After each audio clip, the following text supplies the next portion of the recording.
Collins, and welcome to All Things Transformation. All Things Transformation. This is my first video, and what has led me to this point in my life to share with people is that I've been doing a lot of what they call soul searching, and just a lot of transformational process in my life. And one of the things that I've come to really realize and kind of hone in on is self-care. And I used to think about self-care as a way to take care of myself physically. You know, it was all about, exercising, eating healthier. But for me, self-care has become something a lot more about my mental and my emotional health. And as I was the days leading up to, just getting to this point to sit in front of the camera and talk to you guys, I may be looking down because I do have some notes. And I just really want to focus on emotional, mental, and our mind and our soul when it comes to self-care. And one of the huge things is, just jumping right in, we tend to treat ourselves how we have been treated.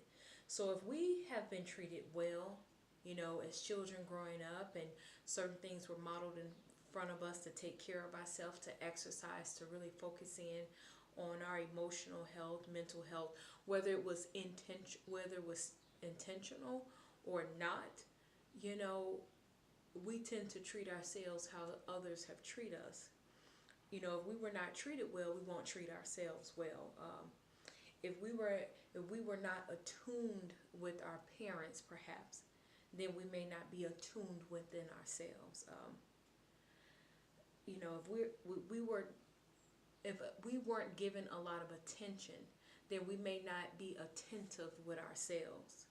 We may not be aware of what we like, what we don't like, what we're willing to settle for, what we're willing to not settle for. Our morals, our values, all of those things that anchor us, our truths, those things that we normally wouldn't know what they really are, or have had the opportunity to really focus on ourselves to be able to allow those things to manifest and grow. Another thing is self-rejection, and many times we don't take care of ourselves because we want to place the responsibility on others to take care of us. And I know that I can identify with that. You know, Growing up, childhood was a little bit, rough from an emotional and a mental perspective. And as I got into adulthood, especially, meeting my husband and getting married, I looked for him. It was your responsibility to take care of me now. I wasn't taken care of in a certain way that I may have thought I should have been as a child. So now it's your responsibility. And that's a huge responsibility to put on someone else. And you can actually push other people away. But I recently went through a situation where I'm choosing to have to release a relationship, or to someone in my life very close to me that I've had to kind of put them on the sidelines, that they can no longer play in the game. They can no longer be a part of the game. They're benched right now. It doesn't mean I don't, say hi or wave at them while I'm in the game, but I've had to bench them. And I know that in order for me to grow, to transform, and to be able to move forward, I can no longer have them in the game or have them in the center of my life anymore. So I made a decision to choose me, and to choose me at all costs going forward.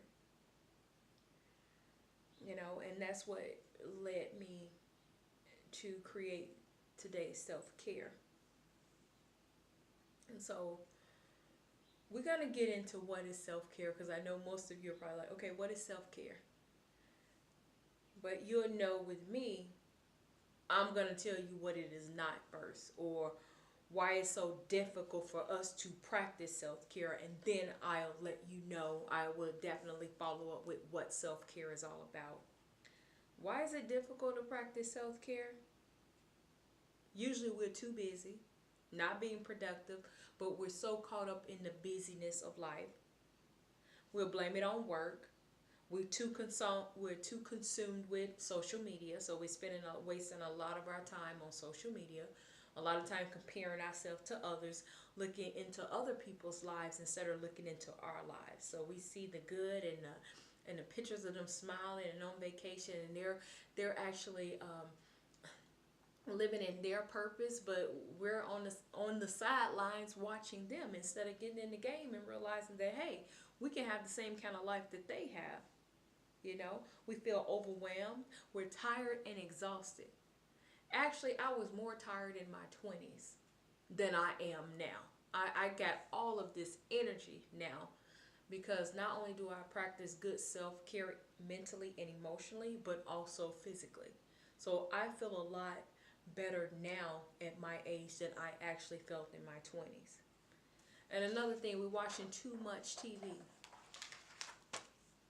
So now I'm going to go into what self-care is all about. Okay, eating well, exercising, getting sleep, yeah, those things are all important, but there is so much more to self-care. Good self-care is responding to your needs. It is paying attention to your feelings, to your emotions, because if you're not having a good emotion or something mentally is getting to you, it's letting you know that something is wrong. And if you feel hurt and pain and exhaustion from the things and people and situations around you, your body is letting you know there is something wrong. So good self-care is stopping and saying, hey, I need to respond to this need. I need to figure out what is going on with me. Another good self-care is commitment. It is commitment to you. Commitment to you. I'm going to say that again. Commitment to you. That includes choosing yourself, finding activities that give you happiness and joy and they, and pleasure. And it takes you out of the mundane and the stresses of life. So it's about responding to your needs, making a commitment to you. Good self-care is taking it easy when you're going through a rough patch in your life. So if you're going through something in your life, whatever the situation or circumstance, it's about taking a break. It's about saying, hey, I gotta stop. I may have too much on my plate. I'm gonna have to stop. I may have to take some things and give other people some things that, and say, hey, I'm gonna need you to handle this. If you're married with children, you might have to say, okay, husband, I need you to handle this. The kids, they're old enough to clean and do certain things, then hey, I'm gonna need you guys to handle this. So that you can take some time to focus on, taking it easy. Because many times we're so caught up in the busyness of life that, hey, mentally, emotionally, and physically, your body will make you stop to ensure that you handle those things. It is an indication that something is going on. Another practice of good self-care is journaling. I cannot emphasize this enough. Journaling can be therapeutic. Writing can be therapeutic. It is a safe place where you can express your feelings while you're going through some pain, while you're going through some hurt. It could be grief, it could be disappointment, it could be loss, it could be betrayal, it could be victimization, but it is a safe place where you can write out what you want. If you want to curse somebody out, you can curse in that journal.